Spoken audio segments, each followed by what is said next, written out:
जय श्री कृष्णा। शांति कहाँ मिलेगी? आज हम एक कहानी के माध्यम से जानना जा रहे हैं कि हमें शांति कहाँ मिलेगी। दोस्तों, एक बार भगवान विष्णु सभी जीवों को कुछ न कुछ भेंट कर रहे थे। सभी जीव भेंट को स्वीकार करते हुए और खुशी खुशी अपने निवास स्थान के लिए प्रस्थान करते जा रहे थे। जब सभी जीव वहाँ से चले गए तो माता लक्ष्मी ने भगवान से कहा कि हे नाथ, आपने सभी जीवों को कुछ न कुछ दिया है और अपने पास कुछ भी नहीं रखा, लेकिन एक चीज़ जो आपने अपने पैरों के नीचे छुपा ली, वो क्या है? फिर भगवान ने माता लक्ष्मी जी से कहा कि हे देवी, मेरे पैरों के नीचे शांति है।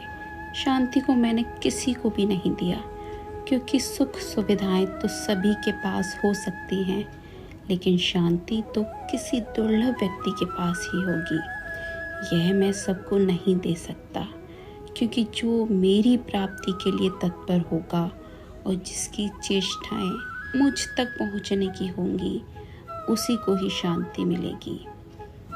भगवान श्री हरि की आज्ञा लेकर के शांति ने माता लक्ष्मी जी से कहा कि हे जगत माता, श्री हरि ने मुझे अपने पैरों के नीचे नहीं छिपाया है, बल्कि मैं खुद ही उनके पैरों के नीचे आ गई हूँ। इसलिए शांति तो सिर्फ श्री हरि के चरणों के नीचे ही जीव को मिलेगी, अन्यथा कहीं नहीं मिलेगी। दोस्तों, व्यक्ति सारी सुख संपत्ति से सुसज्जित हो, लेकिन अगर उसके पास शांति ना हो तो उसकी सारी संपत्ति व्यर्थ हो जाती है। इसलिए स्वयं सुख समृद्धि की जननी माता जी भी शांति की प्राप्ति हेतु श्री हरि के चरणों की सेवा करती रहती हैं। तो हमें इस कहानी से यही सीख मिलती है कि ज़िंदगी भर मेहनत करके सुख सुविधाएं इकट्ठे करने के साथ साथ हमें भगवान की आराधना भी करनी चाहिए, श्री हरि का नाम जप भी करना चाहिए, जिससे कि जीवन में हमें शांति मिले, और शांति जीवन के लिए बहुत आवश्यक है। अगर आपको मेरी ये कहानी पसंद आई हो तो प्लीज़ मेरे चैनल को सब्सक्राइब कीजिएगा और शेयर एंड कमेंट कीजिएगा।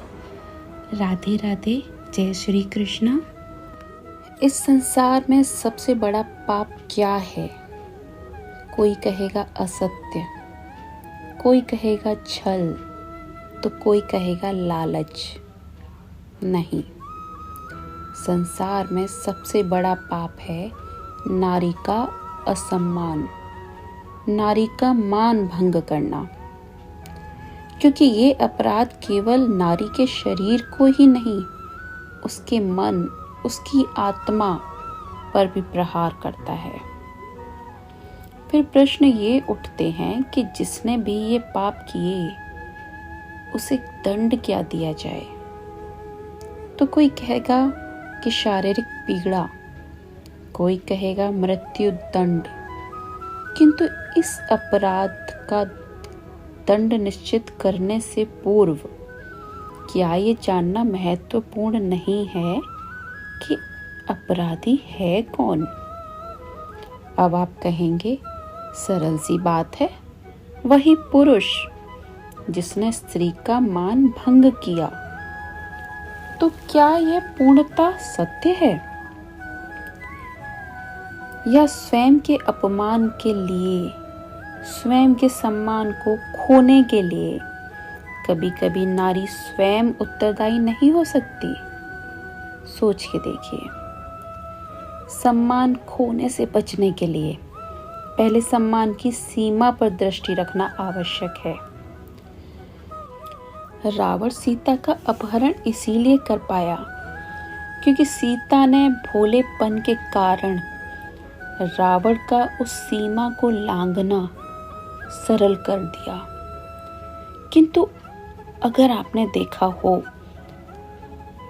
अशोक वाटिका में उसी रावण ने सीता को स्पर्श तक नहीं कर पाया, क्योंकि सीता माँ ने अपने और रावण के मध्य में तिनके की एक छोटी सी दीवार बनाती थी। जीवन में ना कहना सीखिए। यदि कोई आपके सम्मान की सीमा को पार करने का प्रयास करे तो उसे तुरंत वहीं रोक देना सीखिए। आपके ऊपर उठे पहले हाथ को, पहले कटाक्ष को वहीं रोक देना सीखिए। फिर किसी पुरुष में साहस नहीं कि वह पुनः आपका अपमान करने का प्रयास भी कर पाए, क्योंकि नारी तो जननी है, आराध्य है। तो स्वयं को निर्बल मानकर आप अपराधी न बने। अपने अंदर की शक्ति को जगा कर रखें। कभी आपने सोचा है कि वह क्या है जो आपको आगे बढ़ने से रोकता है? जैसे कि आप मार्ग से चल रहे हैं, आप रास्ते में कहीं जा रहे हैं, पाँव में मोच आपको आगे बढ़ने से रोकती है। वैसे ही जीवन में छोटी सोच आपको आगे बढ़ने से रोकती है।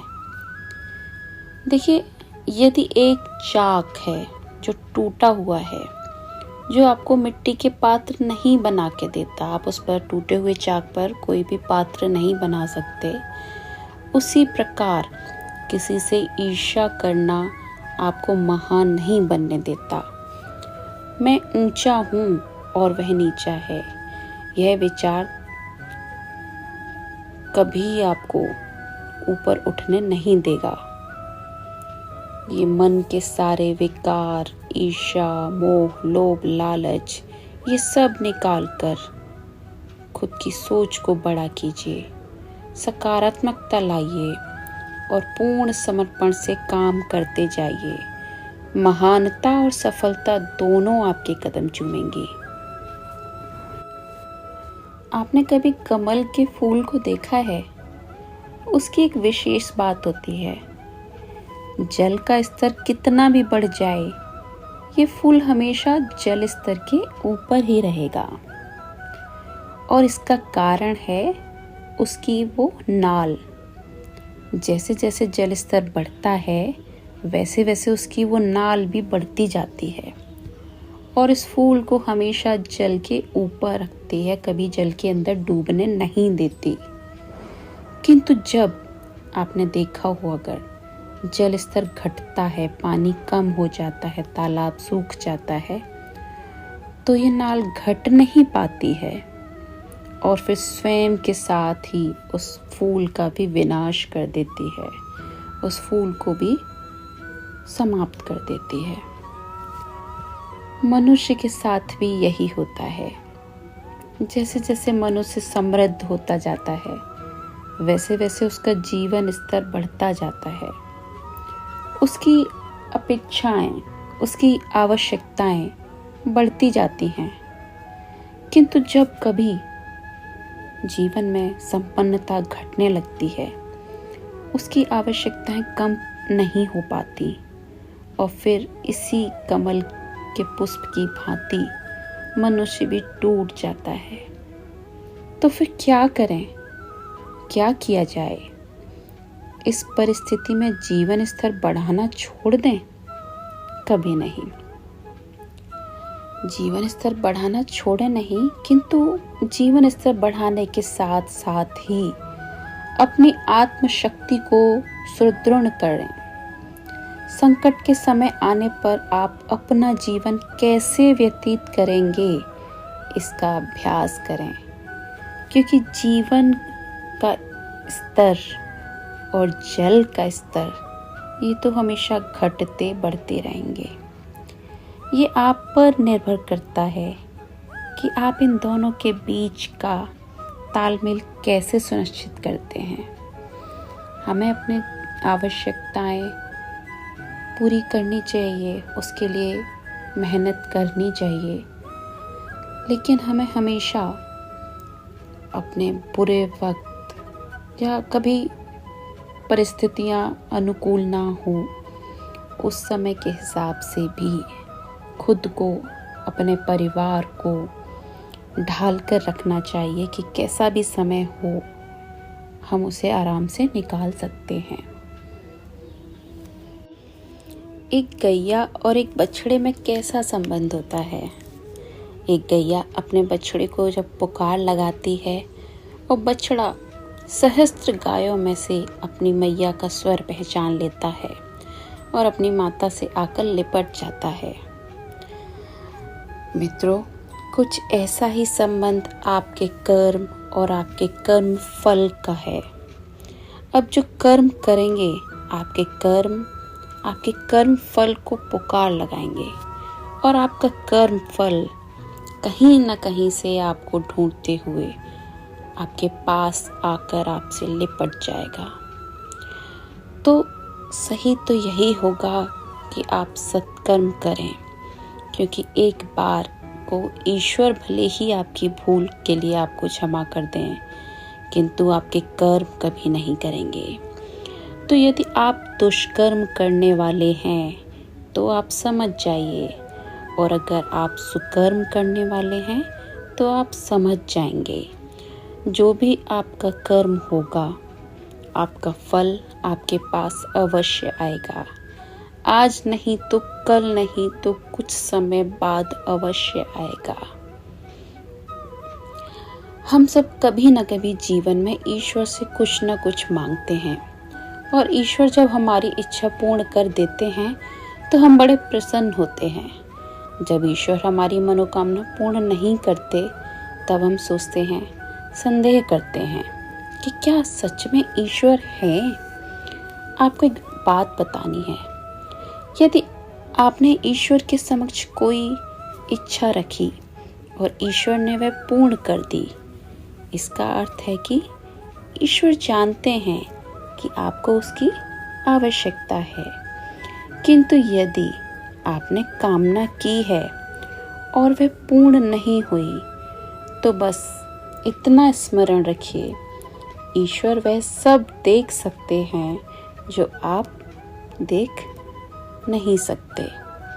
दूसरा कारण यह है कि ईश्वर यह बात भली भांति जानते हैं कि जो इच्छा आप रख रहे हैं, वह इच्छा आप स्वयं अपने बल पर भी पूर्ण कर सकते हैं। तो यदि आपकी इच्छा ईश्वर पूर्ण करते हैं तो उनका धन्यवाद कीजिए। यदि इच्छा पूर्ण नहीं करते तो भी धन्यवाद कीजिए, क्योंकि या तो वह आपके लिए अच्छा कर रहे हैं, अन्यथा वह आपको इतना योग्य समझ रहे हैं कि आप स्वयं अपनी इच्छा कैसे भी न कैसे पूर्ण कर ही सकते हो। तो अपना कर्म करते जो जीवन में आगे बढ़ते जाओ। आप अपना कर्म करते रहिए, आपकी इच्छा या तो ईश्वर पूर्ण कर ही देंगे, नहीं तो वो आपको इस लायक बना देंगे, आपको रास्ते दिखा देंगे कि आपकी वो इच्छा पूरी हो जाए। जय श्री कृष्णा। दोस्तों, आज हम फिर से एक बार श्रीमद् भगवत कथा से एक कहानी पढ़ने जा रहे हैं। सत्संगति का फल, मतलब जैसी संगति होती है उसका कैसा फल होता है। एक भंवरा हर रोज फूलों के बाग के पास से गुजरता रहता था। वहाँ से एक गंदा नाला भी गुजरता था और उस गंदे नाले में एक कीड़ा भी रहता था। एक दिन उस भंवरे की नज़र उस कीड़े पर पड़ती है और उसने उस नाली के कीड़े से पूछा कि तुम इस गंदी जगह पर क्यों रहते हो। नाले के कीड़े ने जवाब दिया कि ये मेरा घर है। फिर भंवरे ने कीड़े से कहा कि चलो मैं तुम्हें जन्नत की सैर कराता हूँ, इसलिए तुम मेरे साथ चलो और मुझसे दोस्ती कर लो। फिर भंवरे ने कहा कि मैं तुमसे मिलने कल आऊँगा, तब तुम मेरे साथ चलना। अगले दिन भंवरा उस कीड़े को अपने साथ अपने कंधे पर बिठाकर बाग में ले गया और उस कीड़े को एक फूल पर बिठाकर खुद रस पीने के लिए चला गया। भंवरा शाम को उस कीड़े को वापस घर ले जाना भूल जाता है और जिस फूल में कीड़ा बैठा होता है वो फूल शाम को बंद हो जाता है। तो वो कीड़ा भी उस फूल में ही बंद हो जाता है। अगले दिन माली आता है और उन फूलों को तोड़ कर ले जाता है। और उन फूलों की माला बनाकर बिहारी जी के मंदिर भेज देता है। वही माला बांके बिहारी जी के गले में पहना दी जाती है। सारे दिन के बाद उस माला को यमुना में प्रवाहित कर दिया जाता है। वो कीड़ा ये सब देख रहा था। फिर वो कीड़ा कहता है कि वाह रे भंवरे, तेरी दोस्ती ने मुझे भगवान का स्पर्श करा दिया और अंतिम समय में मुझे यह यमुना मैया में प्रवाहित करवा दिया। दोस्तों, ये भंवरा और कोई नहीं बल्कि जीवन में मिला कोई सत्संगी पुरुष है जो हमें भव बंधन के सागर से बहुत दूर ले जाने में मदद करता है। ऐसा सत्संगी मित्र हमें भगवान श्री कृष्ण की कृपा से ही मिल सकता है। तो दोस्तों, हमें इस कहानी से ये सीख मिलती है कि जैसा हमें संगत मिलती है, अच्छी संगत मिलती है, तो हमारे कर्म अच्छे हो जाते हैं, हम अच्छी चीज़ों का अनुभव कर पाते हैं। और अगर हमारी संगत बुरी हो जाती है तो हमारा जीवन भी बुरा हो जाता है, हमारा भविष्य खराब हो जाता है। तो हमें अपनी संगत का हमेशा ख्याल रखना चाहिए, ध्यान रखना चाहिए कि हम कैसे लोगों के साथ अपनी संगत बना रहे हैं। तो मित्रों, अगर आपको मेरी ये कहानी अच्छी लगी हो तो ज़रूर कमेंट बॉक्स में श्री कृष्णा लिख के भेजिएगा और शेयर कीजिएगा अपने परिवार दोस्तों को ये कहानी, और मेरे चैनल को आगे आने वाली कहानियों के लिए सब्सक्राइब कीजिएगा। राधे राधे, जय श्री कृष्णा।